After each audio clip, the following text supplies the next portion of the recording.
Identity and access management is now pretty much the biggest attack surface within the organization. We did authentication, now it's about understanding authorization. Who can do what within your enterprise? It has so many different meanings and implications for security, for operations, for compliance. And now is the time to deal with that because the right technology is here. Dedicated, specialized Gen AI that is tailored to understand, to automate, to orchestrate. And I think that's kind of the reason that pulled us to build Opti and what we see our users taking joy from. Hi, welcome back to Trust Issues. I'm Justin Somaini. I'm here with Barak Perelman, CEO and co-founder of Opti. Barak, welcome to the show. Pleasure of being here, Justin. Thank you for having me. Oh, my pleasure. I know we're going to get into Opti and how you're revolutionizing the identity and access management space, but maybe just kicking it off a little bit, maybe talk about your background and how you got from, your origin story all the way up to your career path into today. Sure thing. I'll keep it a high level. I'm not sure how interesting it is to dive as deep, but I think started my first, programming, onboarding, and started playing around with software somewhere in junior high school, I think. And I remember that because by the end of the year, one of the teachers came to me and said that one day when you're looking for a profession, just look for something that dabbles with computers. It's not a specific approach. It's not a specific programming language. And I think 15 years later, we started calling that information security, and a decade later, cybersecurity. And I was also into online gaming at the time. I wish we still had time for that these days. But we were always trying to find the way around in a specific game or in the bulletin board afterwards where everyone exchanges notes and pick on everyone's items, etc. And really when my professional career then started around the age of 20, I found myself then pulled into cybersecurity topics overall. Originally as a software engineer, so focusing on lower level items. How does the operating system truly work? What is the kernel inside? What can you do with it? How do you program an antivirus? How do you bypass an antivirus? And really, I think that was a very enjoyable period, dealing with the hearts of the computer infrastructure that now we deal with today. And so you reverse engineered games? Whenever you want to play Diablo, Barak, I'm always online. So anytime you want. So let's do that. I'm thinking if there's already, I think there's been enough years, but yes, in some cases, like at the height of my, that side of my career, I was actually part of a group that was taking out, ripping video games and distributing it to people that didn't have money for brand new CDs at the time. So that was the height of my Robin Hood cyber career. And we will schedule that Diablo match for sure. I stopped, I think, at 3. That's where I stopped. That's where my generation. And eventually, we had a lot of discussions back then when I went the low-level route. Actually, the good friends, and his dream was always to work at Blizzard. And it is very unique, but I found that passion in bypassing things that were never meant to be bypassed. That's where I found my passion. And after several years in doing that, essentially, on that thin line between software engineering and vulnerability research, I found my other passion, which is to try at least and think big and move people and organizations. And eventually, I was lucky enough to partner in those years, with two that will eventually become my co-founders in the past 20 years, Ido and Mile. And we were all that group of software engineers that at one point got tired a bit of corporate life and really wanted to take something of our own. And that's when eventually we're now at 2015, where we founded our first company, Indigi. Wow, that must have been exciting, starting up a company, Indigi, with founders. What was that journey like? Was it easier than he expected, or, oh my God, I never expected this painful experience of being a founder and doing a startup? Oh, wow, it's a very interesting time. So we're thinking about this. It's 2014, kind of believe it or not, everyone we're talking to and we're saying like our expertise in the past decade is cybersecurity. We need to find an angle within cybersecurity. What everyone are telling us is that cybersecurity is a bit too crowded now. Maybe it's not a good time to start a cybersecurity company. And mind you, that was about 300 companies ago in the ecosystem. So, but we decided this is kind of our field, but we wanted a different approach. And kind of if we're jumping ahead, we were too insisting on finding something different and finding something that nobody else would even imagine tackling. And we ended up, after a lot of discussions, in trying to tackle a space where we found, I don't know if true is the right word to use, but that has true meaning, but really that has an ROI as well. And we found what critical infrastructure overall, industrial infrastructure in particular, has a lot of cybersecurity issues, vulnerabilities, attack surface, etc. And it is the most critical infrastructure by name of the US. Like what happens, it was always about the trivial examples or what happens if the grid shuts down, if the water facilities are no longer working. The much more scarier are the food manufacturers and what happens when they deal with the milk or what with changing of pharmaceutical recipes, etc. And we decided to tackle that space. Today it's called OT security. Back then it was industrial control systems, SCADA, for those in with that background. And I clearly remember that we looked for advice, which I think my advice to other people would be that to look for advice. Maybe that's the best thing you can do. Just spread around your word, get every feedback you can. And the one thing we didn't do properly is that when someone that already had a company in this space a few years before that told us, the one thing you don't want to do is start a company and from the get-go limit your target market only to the old school, slow moving corporates of the world. You will have a hard time. VC business is not about slow start. So I suggest you guys, you seem okay. You seem you can do something else.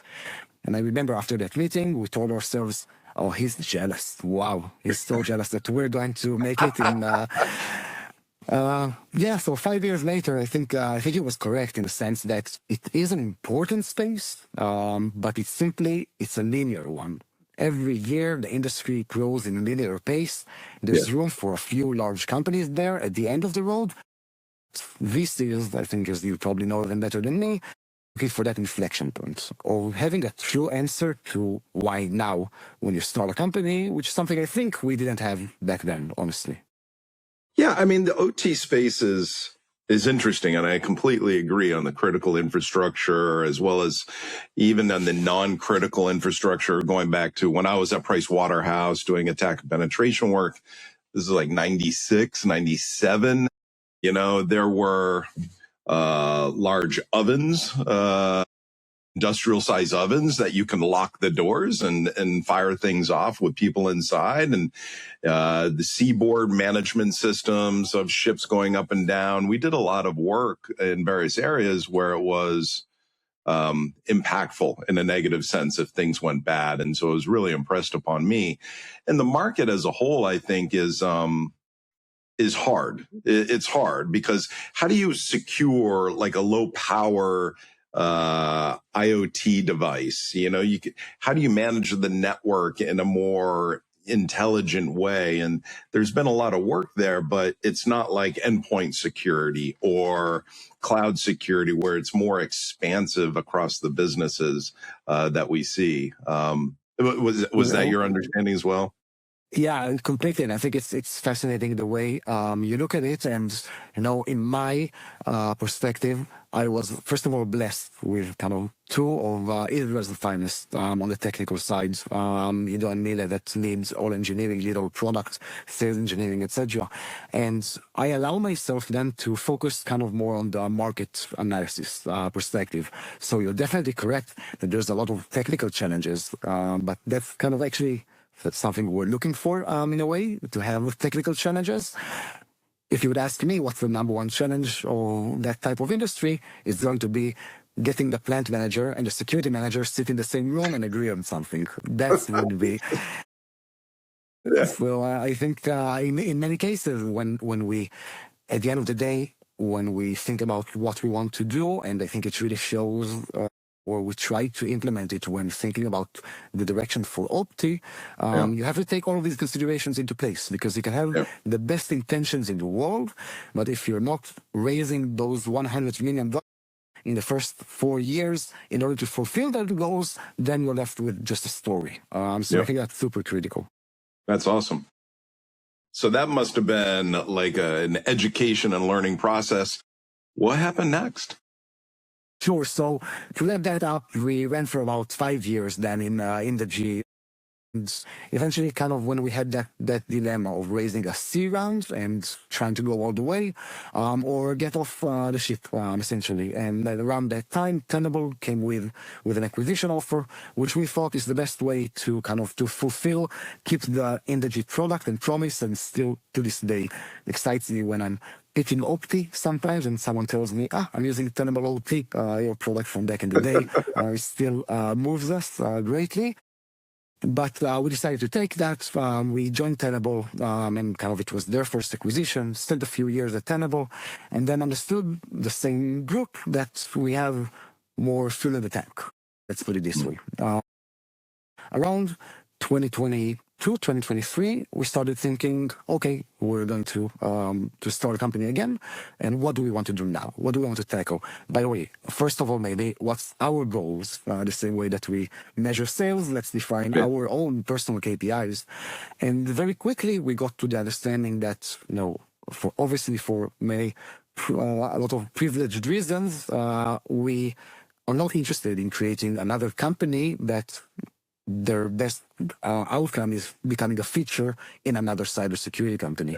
And we had that opportunity to try and look at the market.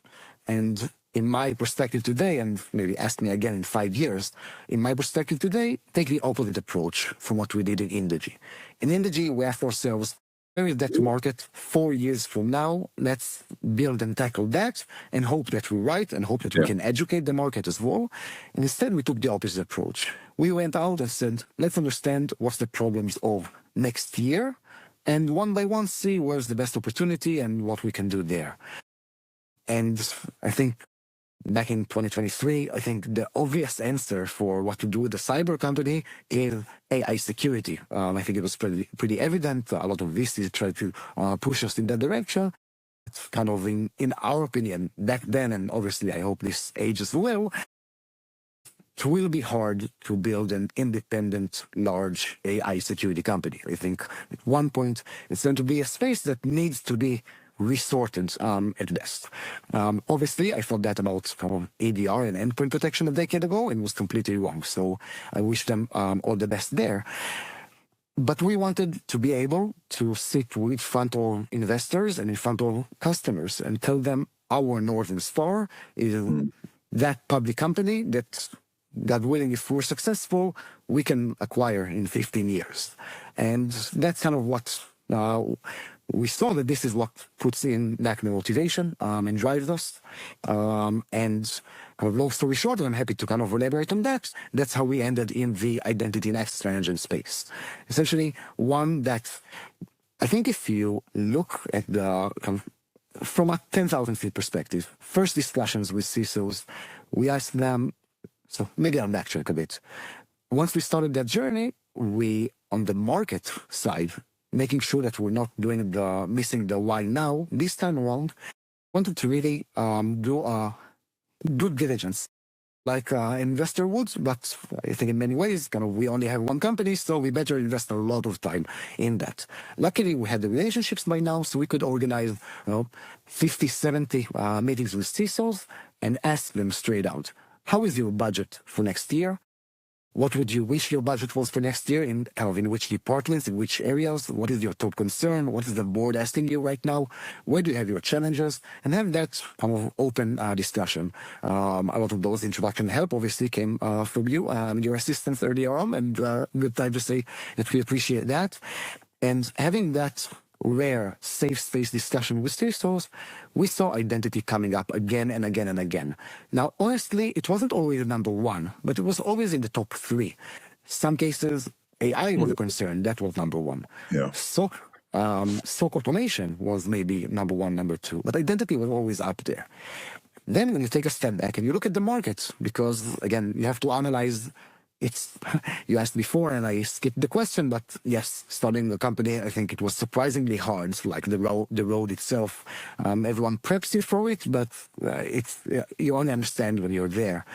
And what we saw when you look at the market itself, eventually you want to choose your challenges and hopefully a few challenges. You don't want too many of them. You don't want to selling both to an old school industry and selling hardware in boxes and et cetera, et cetera. When we analyzed the identity space, we saw something that I thought was interesting. You have the top layer of the incumbent companies, public companies that are kind of bread and butter now for enterprises, and users are not always extremely happy with them, but they are there. Usually, in other cybersecurity realms, you have the second tier, those up-and-coming $1 billion raise going to the public soon companies. You have the up-and-comers, and you have the brand-new startups. You have all these tiers. I think when you look at SOC automation, for example, you have the everyone acquired a product for SOC automation 5, 6, 7 years ago. You have the Torx, the Times, etc. of the world. You have the generation on top of them, and you have now the AI, pure AI SOC automation. At the end of the day, when you put all your system hats, they all sell for the same budget, and they all pitch for the same thing. And it's going to be very hard to stand out when there's so many different companies, and you're asking yourself, how much is the budget going to grow on top of what they are now? When you look at identity, this middle tier is almost non-existent. You either have very large public companies, or you have up-and-comers, let's put it this way. I think in many ways, Vesa was the most promising one that I think reigned the most in recent years, and their ServiceNow picked them off, and again, the market is empty, I think, in that region between public and raised $100 million.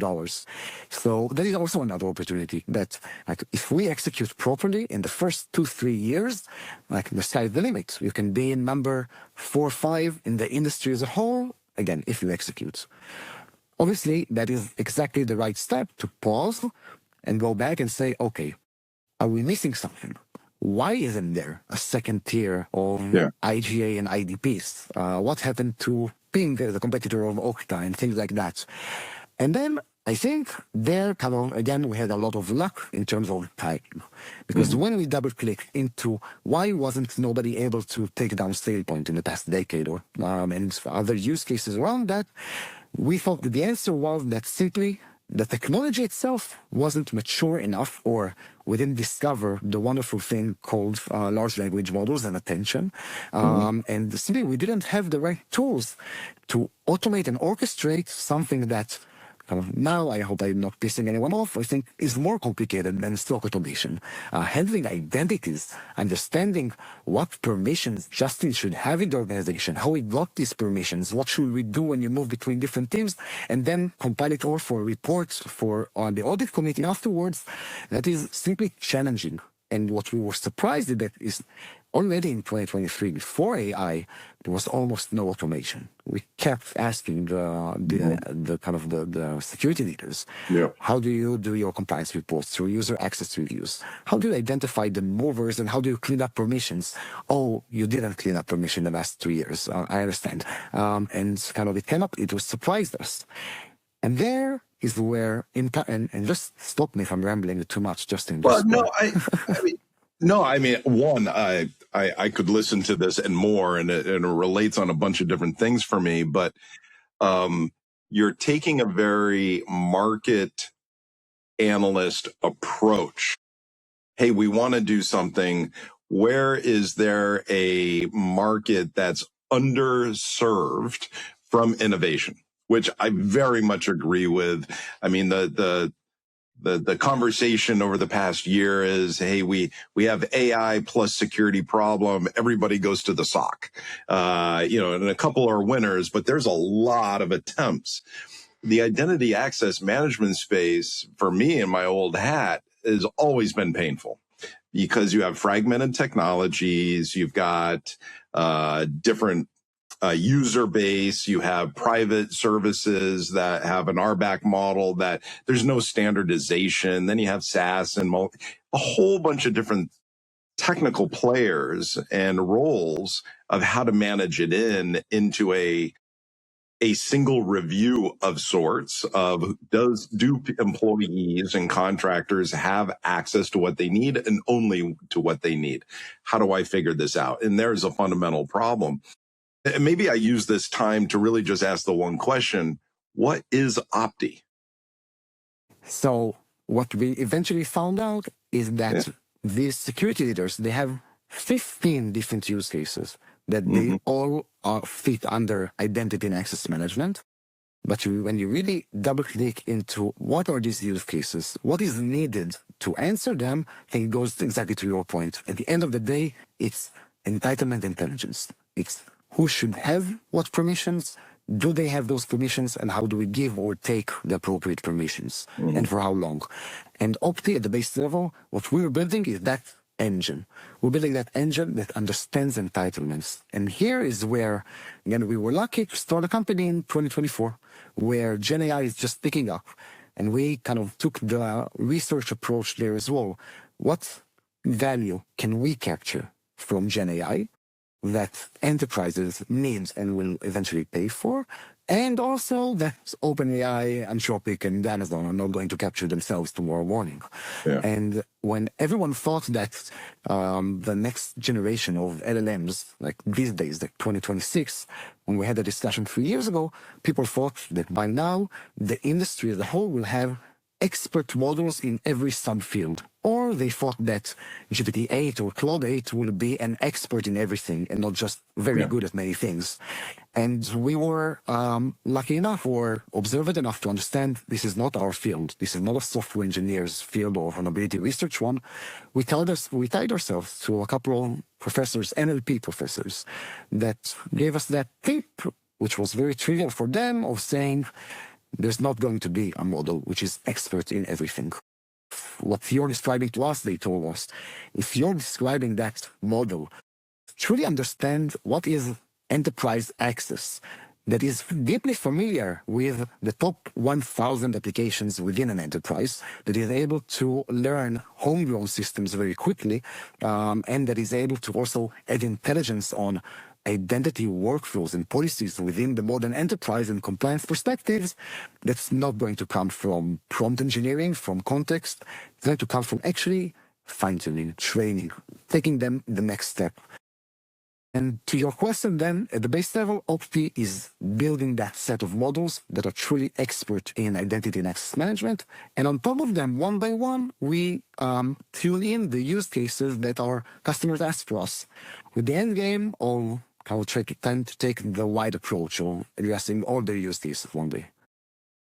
So I remember that conversation you and I had a long time ago, because what you just hit on was an important piece for me in when everybody was using the LLM conversation with security solutions, where I'm like, no, you're not going to find a general LLM that's going to know this specific company's environment in order to then apply it to how they need to, whether do authorization or some other concept. What you guys said in that first initial meeting just resonated with me. I was like, yes, this, they actually know what they're talking about in that regard. It was really nice. So walk me through what an integration looks like. Imagine I'm a customer, 5,000 employees, cloud, SaaS. I've got all the things. What does it look like? Wonderful. So first of all, we have no stereotypical customer. Everyone is unique, and we adjust to them personally. We're not all snowflakes. Kidding aside, and again, shooting myself in the foot here, but we said it's a safe and open space, is that when I'm getting that question of which verticals are you strongest at? And I was If it's a marketing question, okay, like if we understood what water utility managers like to talk about, then it's a marketing question, but it's not a company direction question. The same way that Okta or SailPoint are selling to you because you have human identities within an enterprise that has Windows and Linux, etc. machines, the same way is the security on top. And we take a pretty wide approach here. And even if to take this further, one of the things that Ido always says, or CTO, that the magic about the identity realm that pull us in is that everyone has an identity problem once they have more than 2 people in the organization. So we really see that across the board. Now, that being said, so when we approach our typical end user, and I would say typical here would be in the thousands of employees, identity starts to be really a problem. I would say at 1,000, 2,000 employees, depending on regulatory requirements as well. And what we made a lot of emphasis on is the streamlined deployment. Low friction. Again, coming from the world where we used to sell boxes and deploy them in power plants, now we wanted as low friction as possible. And all we require typically is that light API integration with X of your tools. The minimum would be to connect with your IDP, your IGA software, if you have one, your PAM solutions and identity-related and HR-related systems to pull the high-level identity information in your enterprise. What we kind of saw early on or even knew from the get-go is that part of the technical challenge, which again we embrace, is that so little of the information is within the IDP, the IGA, etc. A lot of the most critical and cardinal information is within the applications themselves. Now, you mentioned earlier that kind of the authorization is becoming more and more of a topic, and I think that's exactly that. We spent many, many, many years as an industry handling authentication, and we completely forgot that not all access to SharePoint or access to the ERP are not all born equal. What's really, or the only thing interesting is what's happening within that access. What role is that person assuming and what permissions it gives them to which resources in the organization. And again, taking all that information, training our models to kind of really get to know that very intimately. So the deployment itself is very low-key. Connect with SaaS delivery application, connect it to your applications, your IDP, etc. And then let's give it a few hours. In these few hours, what happens is that we start to pull information from the different applications. And really the first step or the first stage is that building that identity graph. And I think here, the first stage where AI kicks in is creating that normalization on how to create a same graph database. It has both the permission structures and users of Salesforce as well as AWS as well as GCP in the same structure. A lot of the experience we actually had from OT security, how to normalize between Siemens and Honeywell and Windows devices really helped us here as well. Eventually, it's where the first phase ends. You deployed our system, was very low-key deployment, and you have your access graph. Who has access to what can they do with that access, within which applications, etc., etc. This is where everything really starts, because one thing that was really important for us from the get-go, and coming from the vulnerability management space in a way as well, what always bothered us there is that the industry, not any company in particular, but the industry as a whole, embraces for now lists and risk prioritization.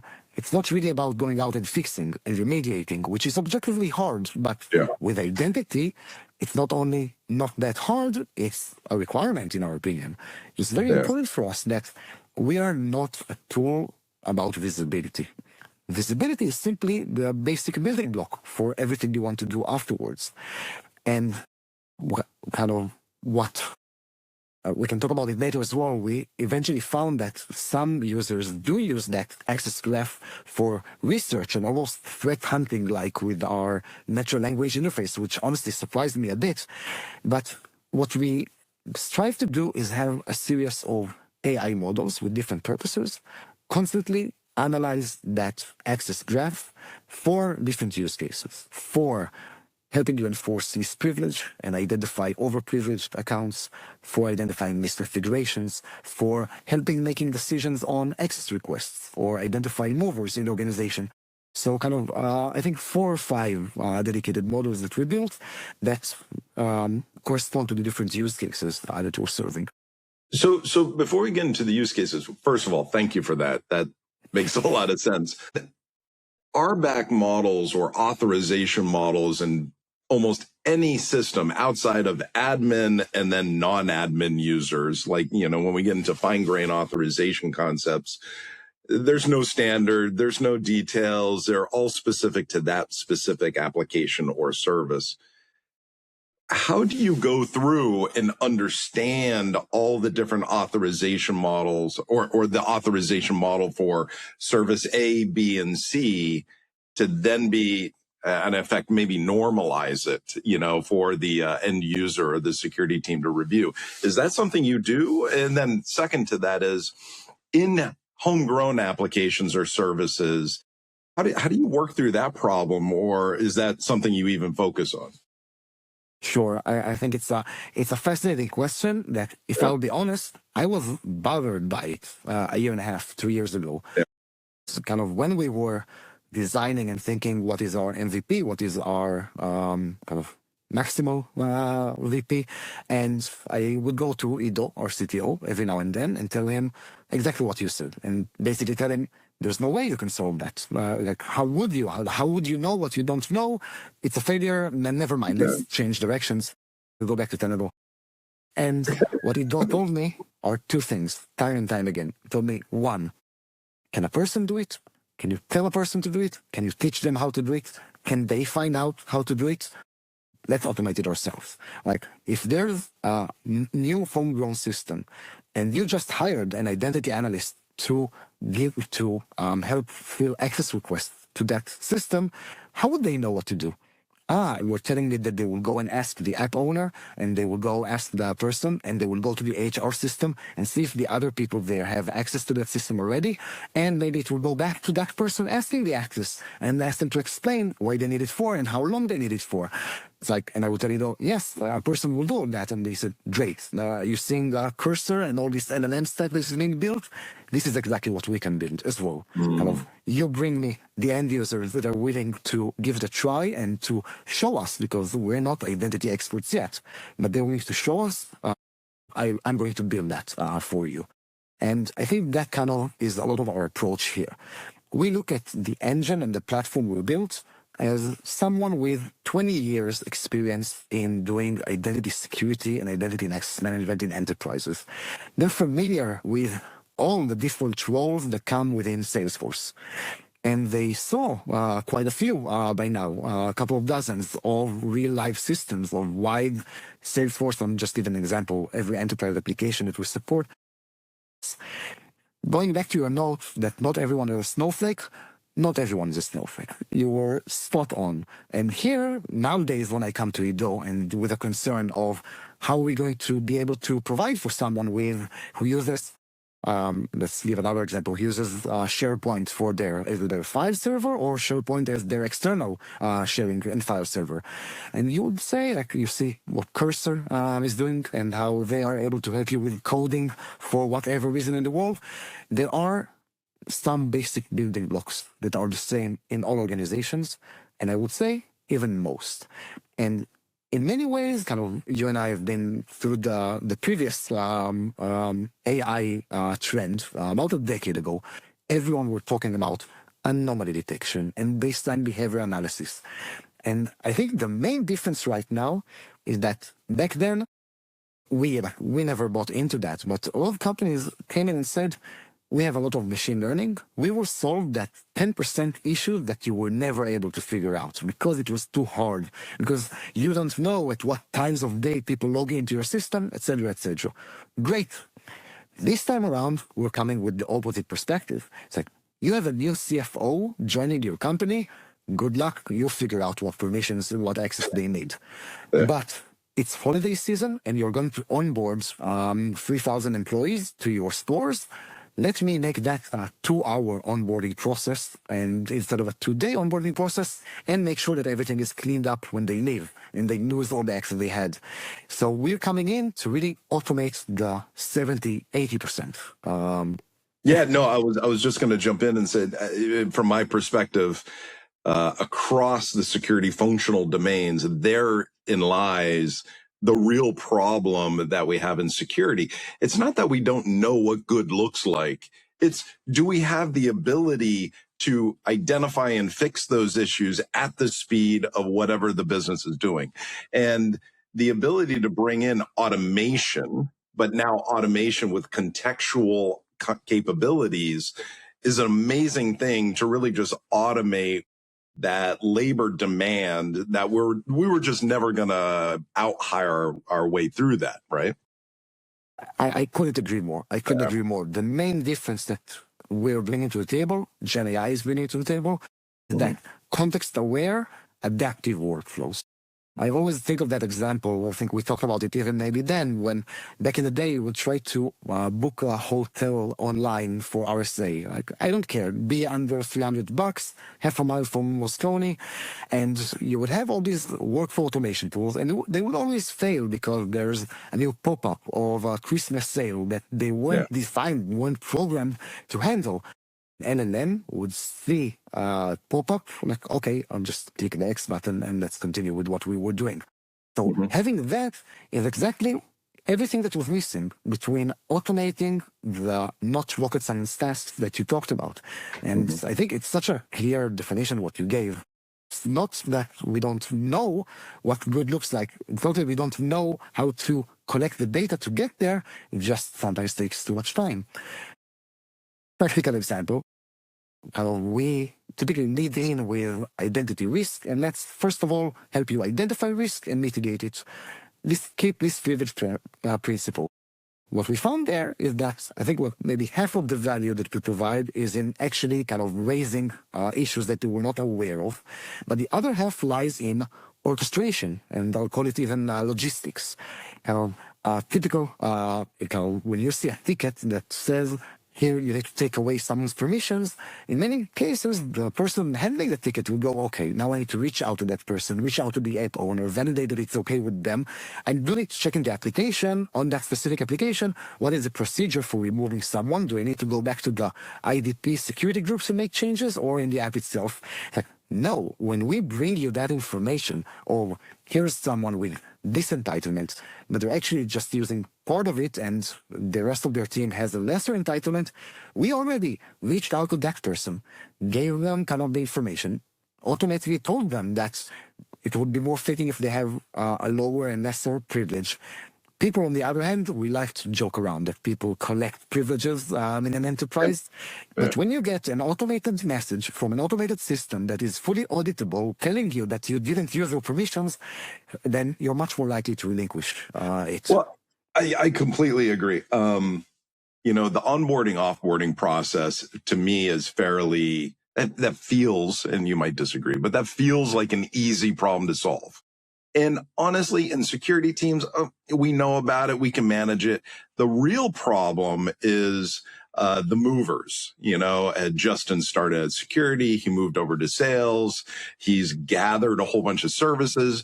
Nobody asked any admin owner, should we remove some access or privilege? And if they did, it would be nervous of saying, oh, it might destroy something, so just leave it at. I'm being overly dramatic, of course, but that is like a real big problem, I feel, in a lot of companies where attacks on those credentials, you're amazed at what you're able to see when you're able to compromise any individual and realize that they have more provision than what they really need in exploiting data loss, right? Yeah, I think in a previous life, when we would talk about who would have the most access in organization in order to fund things, then kind of maybe the instinct said, okay, this C-level, but completely no. The answer is either who's been the longest in the company and simply move between, or it's that IT person, it's that secretary, that admin. So I completely agree. And this is kind of, and even to take it forward, you know, we led with identity security, proper risk and remediation.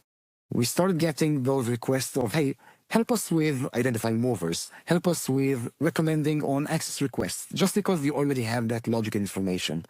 What surprised us a bit maybe was the pull on the compliance portion of the GRC prep time for user access reviews.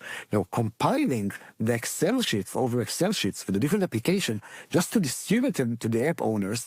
And then as an app owner, you're getting that sheet and there's zero context. Okay, Justin, have this permission. Maybe tell me how long you've had this permission, but nothing about that context that we talked about before. Those 30 pieces of context. Nothing is very complicated. It's just very manual to collect. Who's the rest of your team? Would they have access? Segregation of duty considerations of what other items you have access to. So we saw that there's value in automating and analyzing both sides. First of all, prepping the reports, very critical to the GRC team. Spend a couple of weeks on that. And then the application owners make more sense out of the recertification process. Help them make good recommendations and decisions on maybe to remove people from the access to their application or mitigate their permissions, etc. I'm curious.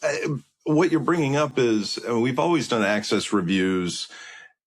A little bit too dirty laundry, but all right, who's admin? Let's focus on them. Are they in those roles, etc.? What I'm hearing from you, we would try, but it was with very limited real success. You go to an app owner and say, here's who has access X, Y, and Z. Should they? The app owner goes, how do I know? That's typically the response. The ability to bring back context is saying, hey, Justin has access. He's has access for a year or so. He's used it every day for the past 5. That context helps out that app owner to go, he's in the right role and function. Pretty straightforward. He's been using it. He's had it for 4 years in the same job. That's that context that you're referring to, which honestly, it makes a lot of sense. We never really had the ability to deliver that to AppSec owners or to app owners.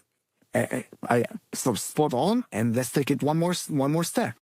You listed out 5 items, and you compiled them and said, okay, they should have access. Like, I want to save you that part. We'll give you just the bottom line. Yes, either recommend to approve, recommend not to approve, etc. Because, it's interesting because I think it's a bit about the market and not about a product choice, but the market is telling us we're auto-approving everything. So if you want to make a mistake, it's kind of the default yes, not the default no, in those cases. So just bring up as an issue what you think we shouldn't.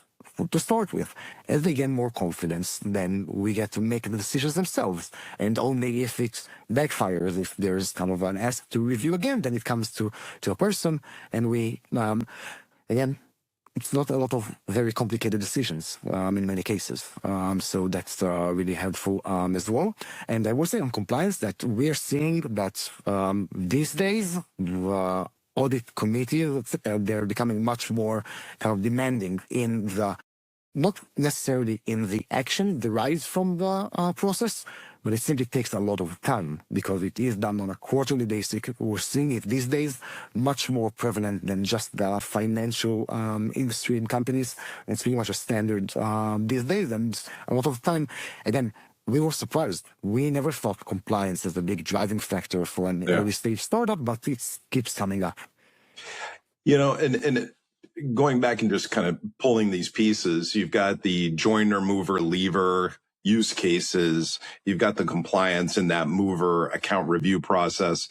And sure, there's a Gen AI component, but for me, it's an if this, then that automation and that graph database that really enables the ability to execute on this.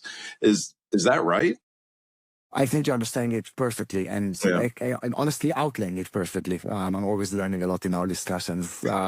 It's if we're going back 20 minutes, also kind of for early stage startups, it's very, very, very hard to find, but someone that has the operator background that you can speak with really freely in a safe space. It's super rare, and I always learn something. And yes, I completely agree. At the end of the day, that AI engine and the graph database that has all the identities, that's the heart of the system. Yeah. we almost want to treat the use cases on top as features. It's not very critical. It's like we have 20 in our minds. Help us prioritize because you'll tell us what you want to pay for this year, next year. For example, there was a big trend of just-in-time companies, features, etc. Just-in-time is just one option of the access recommendation that we make based on all everything that we discussed up until now, the context collection, etc.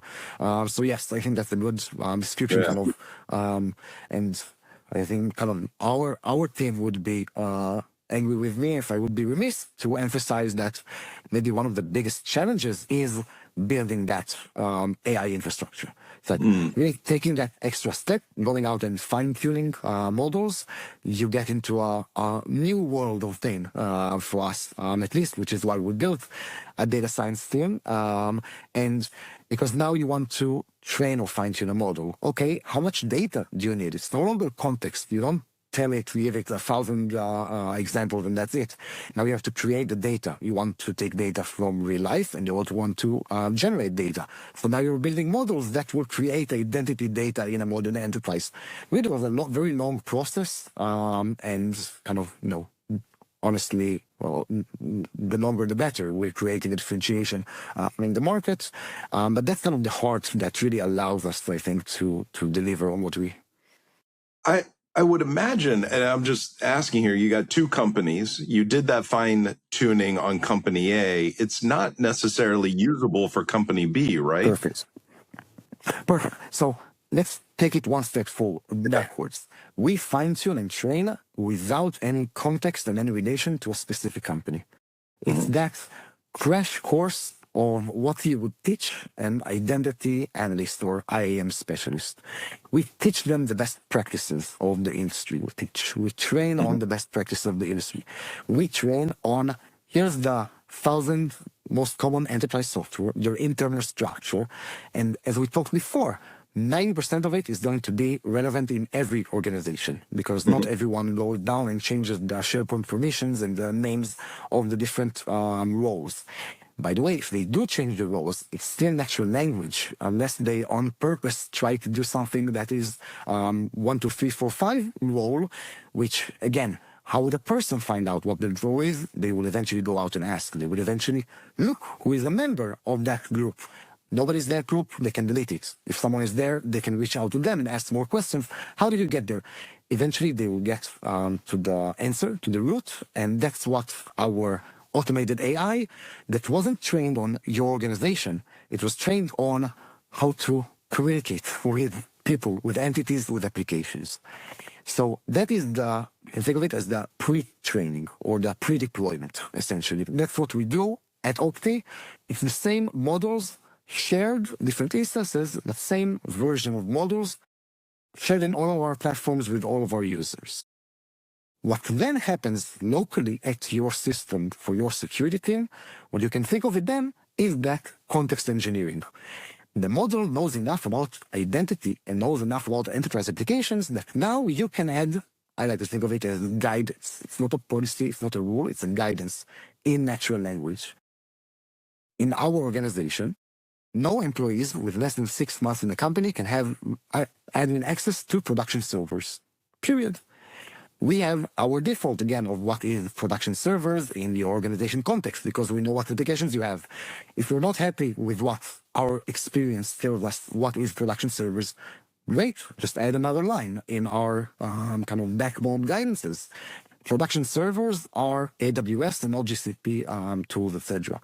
So that is the on-site company-specific context engineering to the model, but the fine-tuning and everything, because of what you pointed out, that also takes time and money. So that happens in the background, offline, and we update it every 3 to 4 weeks. There's kind of a model version based also on anonymized data that we collect from the field, etc. But we don't have to train it on the specifics of every company.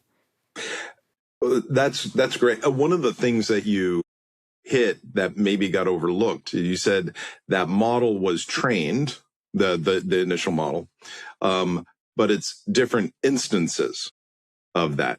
And so that I would infer that every customer has their own instance of that is then, maybe additionally fine-tuned or added on their corporate environment, which is a natural question: is where's my data going? Is it going into an environment that I can't delete it? I can't, expunge it?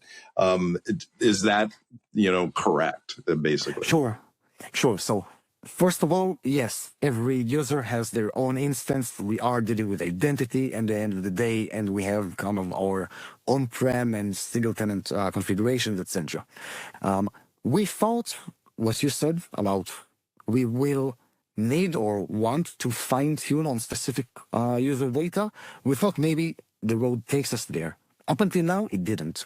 Up until now, the work that the data science team did was very good on the pre-stage, that the context is enough, that actually guiding it in natural language is enough to understand your specific organization's requirements and tendencies. I will say that kind of what we are building now, that might require what you're saying. Like, we're already thinking of the next step. No, we're not done. We're actually just starting. But the basic use cases, the finding the overprivileged accounts, the lacking MFAs, the compliance, etc., we want to take it to the higher level. I think that's where the end promise will come in. I'm taking you back to that RBAC discussion you started. Mm-hmm. I think the number one thing I'm hearing from the kind of 20K and above enterprises is we have more roles than we have employees in the company. Something has to give. We have to do something. And what we aim to do there is not come in and give you, here's the map of your access, which, God help me now, where do I start? It's also giving you insights at the end of the road. Here's what you now need to go back and change with your identity program. Here is how you need to change onboarding of personnel and the level of permissions you give them. Here's a bunch of access to your production servers that you should JIT entirely and never give anyone standing access for over 4 hours. And those conclusions, that's kind of what we're building on and starting to work on these days. And that might require more ingrained understanding of end users' environment, etc. Obviously, to your point, privacy and kind of safety is a top concern in any case. That'll be really interesting, in those that future direction. Just kind of going back to the current instantiation, of the product. What is an outcome? You've gone through the design partners, have customers. You've gone through this. What is an outcome that you're seeing in a real world with existing customers? For example, and maybe it's too early to kind of say because that's a data collection kind of process. Hey, we've reduced our labor rate for IAM by 80%, or hey, we've been able to clean up material legacy, authorization, like 60% of excessive permissions. Are there data points that in your existing customer base that are consistent that you can show what a general outcome looks like? I think consistent is the key word here. Yeah. It is still hard, like with dozens of data points. It's hard to do the averages, etc. I think there's a few use cases, and we look at each differently. When it comes to the risk and identifying security posture issues, usually it's a net new. It's something that simply they've been putting off and not looking at today. And what they measure is the number of accounts mitigated, or number of, not an incident, but findings mitigated. And there we see in the hundreds, and like even hundreds is on the averages. And it doesn't really mean a lot. What we really measure ourselves by is the user surprised. Really, that's our measurement. And if they're like, okay, I was expecting that a few people that came in from my Salesforce integrator, they probably have access, I forgot about them, and they set up our next week, sure, and that employee. But like the number of people that eventually they see they have a lot of access, they start thinking, oh, I'm going to have segregation of duty issues very soon, like with what I'm seeing. So that's kind of the parameter. We would want to discover hundreds of items in a typical enterprise, but really it's about showing you things you didn't know before. And I think the big news, and again, what drove us to the space, is that you can actually both enhance security and measure efficiency. And I think that handling what you said earlier around movers, around access requests, and around user access reviews, that's where kind of we see even 80% decrease in time managed. Now again, Opti is early stage. We don't do everything. We don't handle every application, every flow, but those that we do, we see that time decrease very significantly. And maybe every now and then our marketing comes and asks me, what's the aha moment for end users? Give me some figures, give me something I can use. I think in many cases, it's not that security analytics, that person has admin access or that person is too wide of blast radius, etc. It's that wow of, oh, finally, everything I've been hearing about AI in the last 3 years, it's right in front of me. It's automating things that I simply never thought a workflow automation can ever do. Yeah. And I love these moments. That's awesome. So you brought up earlier, there's competitors in the space. Obviously, you've got legacies, et cetera. We don't need to really talk about them. But my question is, how do you differentiate against the competitors, whether legacies or other startups as well? Sure. So in our experience, previous company, as we talked about, I think 2 weeks after we raised our seed round, the previous OT industrial cybersecurity, both Palo Alto and Checkpoint came out with their industrial firewall.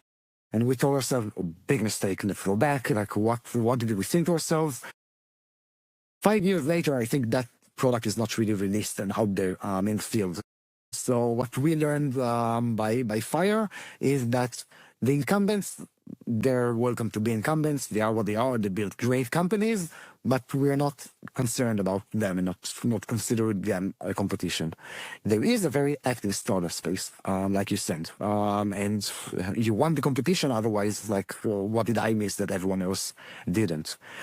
I think there's 3 things that kind of we see as standing out of what convinced us to choose us, and in light of that. And one, we talked about really enough by now, our AI native approach. A lot of luck starting the company right at the right time of 2023, 2024. But eventually, when you even look at the kind of headcount of the other companies and how they treat AI, I would say, and again, great companies, a lot of them, but it's bolted on. It's not built in. It's not from the ground up. We never even mentioned it, but we have our map. You can search in natural language, and you can look at the deep as it goes of which permission sets in Salesforce and Gong are not connected with one another, and clean those up. So really, the AI underlying infrastructure, I would say, is that is the number one thing we see as kind of our big differentiation. The other thing, then I said earlier, that's kind of my blessed 2 partners, they think a lot about the product and technical, etc. When I look at the market and I look, why is a system inviting us to that second meeting, and why are they willing to give a startup, it's a crazy thing giving a startup access to your company. Why do they do it? I think they see our wide approach. And they're saying, like, if I'm going to bet on someone, I better not bet on someone that ends up either bankrupt in 2 years or acquired in 2 years, and I'm an AWS shop and Google acquired them, and now what am I going to do? And if they believe you that you're taking that platform approach, and you're even, maybe you have that chutzpah, or pointing out someone and saying, I want to replace them as the incumbent 10 years from now, then I think they give you a lot more willingness to try. We even saw that with the smaller 1,000, 2,000 employee users. When you have a heart-to-heart discussion with them, they're saying, if Opti is successful in everything you claim out to do, then we might never need an IGA, because you will be that one-stop shop for everything. So I think that's a second thing that kind of both our background and early privilege, etc., allow us to try and tackle a wide approach. The 3, and I try to be modest all day long, but kind of the team structure in itself, if I may. So I am what I am, but the team, very experienced, from the engineers to the data science to my co-founders to the investors, that saw time and time again that route of how to take cyber companies to that $100 million raise, that $2 billion valuation. And what's different this time around as well, in terms of the team, we brought in a lot of CISOs as well. to be trusted advisors and thought leaders as well to the industry that believe in Opti's vision. And again, a lot of it is about trust, etc. So I think the team we built around is also unique in the ecosystem. That makes a lot of sense. For our audience, what is the one thing you want them to take away from this conversation? Sure. I think in many ways, maybe it's what brought us to do Opti and to focus on what we're focusing, is that identity and access management is now pretty much the biggest attack surface within the organization. Did authentication, now it's about understanding authorization. Who can do what within your enterprise? It has so many different meanings and implications for security, for operations, for compliance. And now is the time to deal with that because the right technology is here. Dedicated, specialized Gen AI that is tailored to understand, to automate, to orchestrate. And I think that's kind of the reason that pulled us to build Opti and what we see our users taking joy from. Barak, thank you for your time. I really appreciate coming on, having conversation with me about what you're doing at Opti. In a problem, honestly, I've lived with for so many years. If people wanted to learn more or reach out to you, what's the best way for them to do that? Sure thing. Just Opti AI is our website. Barak Perelman on my LinkedIn. Barak P at Opti AI. Just holler and we'll probably find you. As I mentioned before, very simple, very nice people. Come and take a look. Thank you. I appreciate it and appreciate your time today. Oh, thank you so much for having me, Justin. Always a pleasure. Thank you.